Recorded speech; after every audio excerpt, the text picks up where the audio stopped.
Hello, doctors. I'm Dr. Chris Rapoff of DC QME Continuing Education, and welcome to this week's presentation. Over the past several blogs, I've shared many topics with you in relation to the information as it appeared in the Commission on Health and Safety and Workers' Compensation 2023 Annual Report. Well, today, as we continue to discuss this report, we're going to change gears a bit and explore the state of California's workers' compensation administrative performance versus clinical. Specifically, we'll delve into the processes of utilization review and their investigations, doctor's first report of injury, and the independent medical review.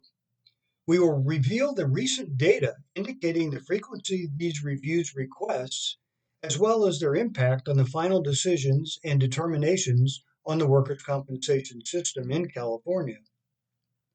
Are these particular administrative processes being utilized appropriately? And are they providing the impact that the DWC intended? Well, let's take a look. First, before we get started, these are the following sources that I referenced when producing this presentation. Feel free to copy and paste these links into your browser if you would like to read more about the workers' compensation administrative performance results. So a bit of background here. The medical unit in the state of California is responsible for oversight of the physicians who perform the disability evaluations in the workers' compensation system. They also educate physicians on medical legal issues and advise the administrative director on various medical issues. Now, this medical unit sets standards and issues regarding governing of qualified medical evaluators and enforces the regulations governing the QME disciplinary actions. The medical unit issue panels of 3 randomly selected QMEs to both represented and unrepresented injured workers who need a medical legal evaluation in order to resolve a claim. Now, the medical unit also reviews, certifies, monitors, and evaluates healthcare organizations and also medical provider networks. However, we will not be discussing them in today's presentation. In today's discussion, we cover the medical unit's review of utilization review plans from insurance and self-insured employers as it develops and monitors treatment guidelines. We also cover the medical unit participation in studies to evaluate access to care, medical quality, treatment utilization, and costs. And finally, the medical unit does recommend reasonable fee levels for various medical fee schedules. With that understanding, let's take a look at the process of utilization review. Utilization review is a process available to the employers or claims administrators to ensure that treatment recommendations for injured workers are medically necessary. Utilization review may apply to prospective, retrospective, or concurrent requests for authorization for treatment and may result in an approval, modification, or denial of a request. Now, the utilization review process begins when a completed DWC Form RFA, also known as a request for authorization, is accepted as complete under Chapter 8 of the California Code of Regulations. This is first received by the claims administrator, or in the case of a prior authorization, when the treating physician satisfies the conditions described in the utilization review plan for prior authorization. Each employer, either directly or through its insurer, or an entity which an employer or insurer contracts for utilization review services, is required to establish a utilization review process via written policies and procedures to ensure that the utilization review decisions are consistent with the Medical Treatment Utilization Schedule, or the MTUS. Now, this MTUS is adopted by the administrative director and incorporates evidence-based, peer-reviewed, nationally recognized standards of care. To establish some minimum guidelines, there was a Senate bill passed in 2018, Senate Bill 1160. It stated that entities engaging in modifying or denying requests for authorization of medical treatment via the UR were required to obtain and maintain accreditation by an independent nonprofit organization. So until and unless the administrative director named another accreditation organization, the California legislature named URAC, Utilization Review Accreditation Commission, as the accreditation organization. The accreditation requirement certifies that the entities meet specified criteria in accordance with industry best practices. These entities are also required to submit a description of its UR policies and procedures to the DWC for approval. UR regulations are enforced via recurring investigations in all UR organizations, or UROs, that have a UR plan filed with the DWC. Investigations to enforce these requirements have been ongoing every 5 years as required by law. Now, investigations can either be routine or targeted. Routine investigations are done randomly by selecting files from all the requests for treatment received by the URO within a certain 3-month period. The period selected is generally the previous 3 full months from the start of the investigation. Now, the DWC notifies the URO by sending a Notice of Utilization Review Investigation, which identifies the investigation as a routine investigation, unless, of course, it's a targeted investigation. Once the DWC has requested this information, including a list of all RFAs for the 3-month period, files are randomly then selected to be reviewed, and a list of these files is sent to the URO with a notice of investigation commencement. The URO has 14 days from the receipt of the notification of investigation commencement to provide copies of each selected file. So you can see it's a very, very involved, very distinct process. Now, once these files are obtained, they're reviewed to determine the following. And there are 5 stipulations that they're looking at here. First, they ask the question, were the responses to the RFAs issued on time? Again, timeliness is very important, as you know, with these medical legal evaluations and deadlines. Number 2, were the UR decisions made by the appropriate personnel and by applying the required criteria? And did the decision include a rationale? Again, how and why reasoning, just as we have when we are required to do when we write our QME reports. Number 3, was the decision communicated on time and to the appropriate parties? Number 4, did each denial or modification decision include a properly filled in IMR application, and was it submitted to the appropriate parties? And finally, were the other pertinent UR regulatory requirements followed? So again, if you follow the rules, there's a quick reason for them to deny any of these processes and requests that you make. Follow rules and follow in a timely manner. Keep your time deadlines current and constant. Now, continuing in the investigation process, files that were found to have violations are assessed a set penalty. Now, the investigation subject is assigned a score based on the number and type of violations that were cited. A passing score is 85% or higher. The URO is notified of its score by a transmission of a preliminary report that includes all exhibits, which verifies how the score was calculated and how any next steps must be taken. The URO may request a post-investigation conference and submit additional documentation to contest the penalty and demonstrate that it actually performed the utilization review correctly. Now, the URO has, if they do have a failing score, it may request abatement, a process in which the URO agrees to remediate its errors and submit to a return the investigation within 18 months of the routine investigation in return for abatement of its penalties. If the return target investigation reflects a failure by the URO to remediate a process, the original penalty amounts are multiplied as specified by law. Now, alternatively, a mitigation process is also available upon request with respect to penalty amounts. Any Conference, review of additional documentation, abatement, and mitigation, the DWC completes the investigation by issuing a final investigation report. Now, this study actually revealed that more than $45,000 was assessed in penalties after completing 10 UR investigations in 2022 and over $94,000 in penalties after 10 UR investigations were completed in 2021. According to the medical unit, because the UR investigations are done through a random selection of UROs and files, penalty assessment results can vary significantly from one year to another.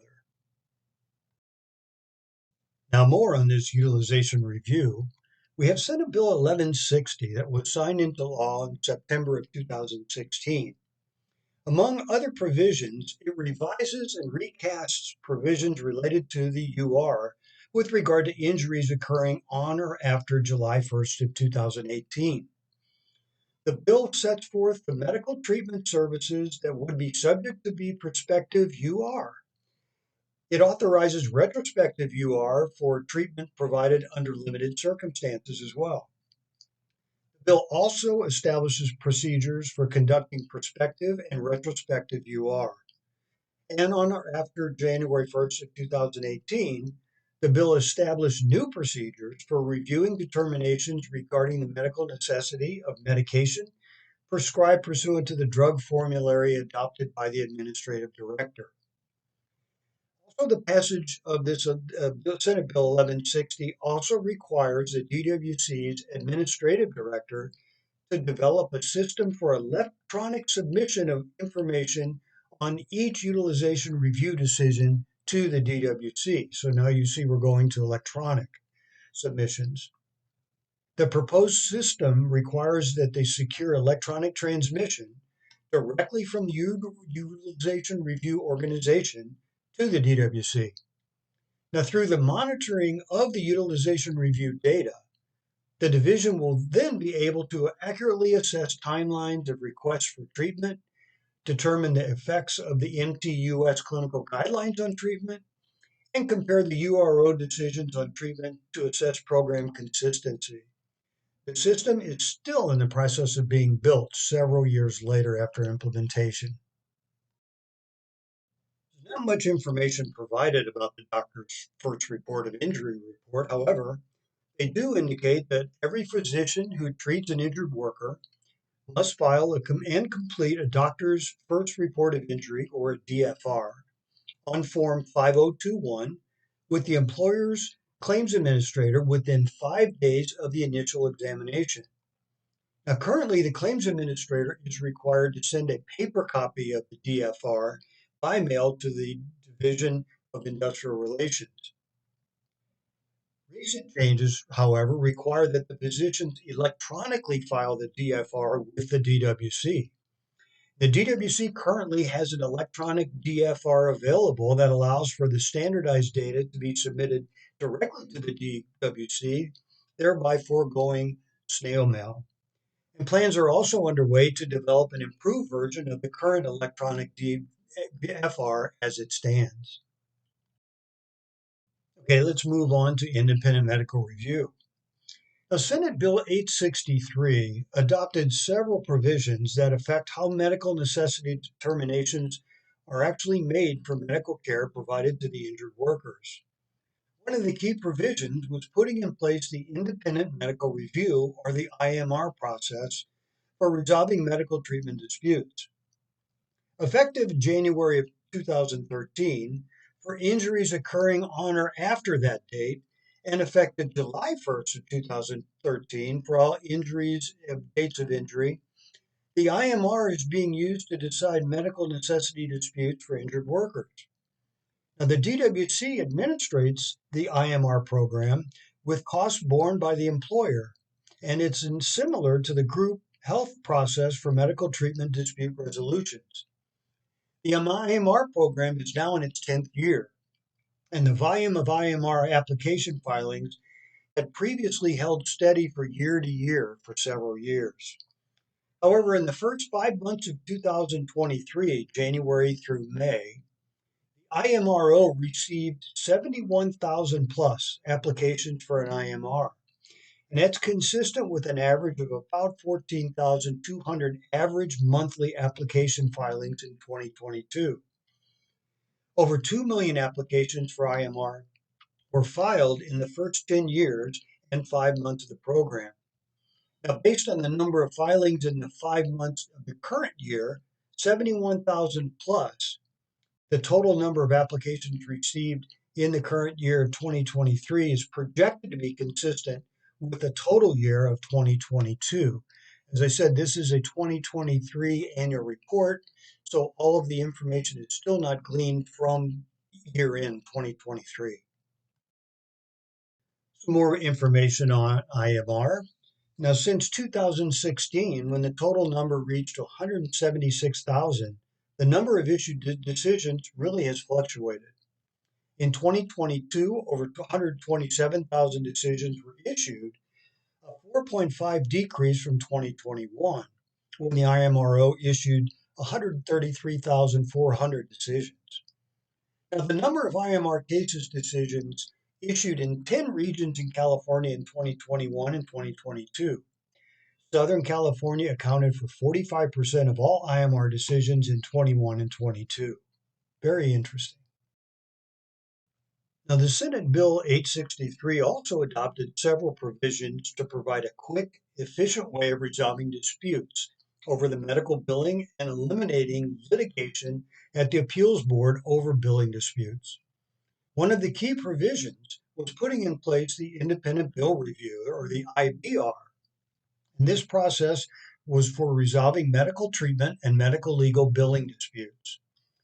Effective January 1st of 2023 for medical services that were provided on or after that date, and in cases where the fee was determined by a fee schedule established by the DWC, the IBR is used to decide disputes when a medical provider disagrees with the amount paid by the claims administrator.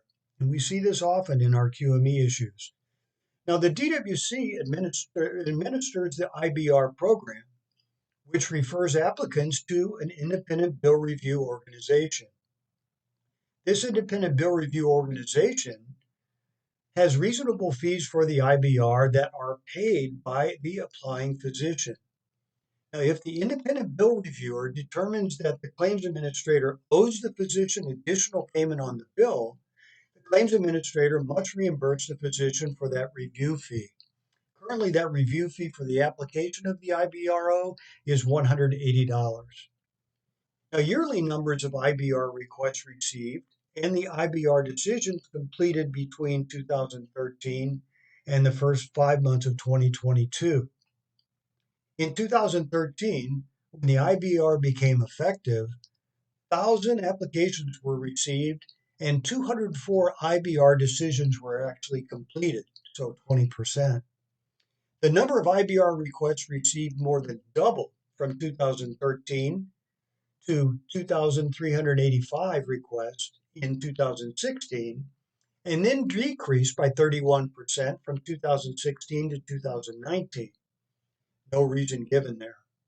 Now, the total number of the IBR requests increased from 14% from 2019 to 2020, and actually more than doubled from 2020 to 2021, reaching its peak in the whole period included in the report. Also, the number of IBR applications filed in the 10 regions of California in 2021 and 22 were noted. The northern regions comprised about 18% of all, and the southern region 68% of all IBR applications that were filed in 2022. So as you can see, Southern California does have most of the work being performed by these organizations. Well, doctors, today we put down our reflex hammers to explore another side of the workers' compensation system in California, specifically the administrative operations within the DWC. We learned that the implementation of these new processes, such as utilization review, independent medical review, and independent bill review, does provide the physician or the provider with some options to reconcile disputes regarding payments and questions of medical necessity. Prior to the implementation of the Senate Bill 1160 and of Senate Bill 863, these options were not available. Also, we learned today that these processes are being utilized with a great deal of frequency throughout the state of California. Stay tuned for more information on how this progresses forward. But so, doctors, I'm Dr. Chris Rapoff, and I did want to thank you again for taking the time to join me in this presentation. I hope you did enjoy it. I encourage you to join me next time as we explore other interesting topics as they're related to California's workers' compensation system. Until then, thank you.